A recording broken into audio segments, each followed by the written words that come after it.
ఇక రాష్ట్రంలో అల్లలు సృష్టించాలనే ఉద్దేశంతోనే మాజీ సీఎం జగన్మోహన్ రెడ్డి పోలీసులపై అనుచిత వ్యాఖ్యలు చేస్తున్నారని నుడా చైర్మన్ కోటంరెడ్డి శ్రీనివాసులరెడ్డి మండిపడ్డారు.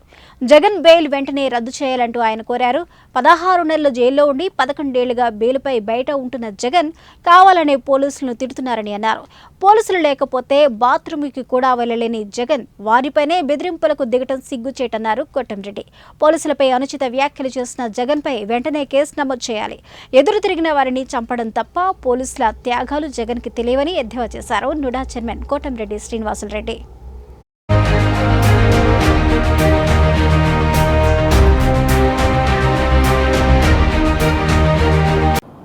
ఎంతోమంది తెలుగుదేశం కార్యకర్తలు వేలాది మందిని హత్యలు చేసి ఎంతోమంది తెలుగుదేశం కార్యకర్తల మీద అక్రమ కేసులు బలాయించి ఎంతోమంది కార్యకర్తని అనేక ఇబ్బందులు పాలు చేసినటువంటి ఆనాటి అరాచకవాది నేడు మాజీ ముఖ్యమంత్రి జగన్మోహన్ రెడ్డి గారు పాత అనంతపురం జిల్లా, ప్రజెంట్ సత్యసాయి జిల్లా పాపిరెడ్డిపాళెంలో అనే చిన్న విలేజ్, చిన్న గ్రామం పాపిరెడ్డిపల్లె.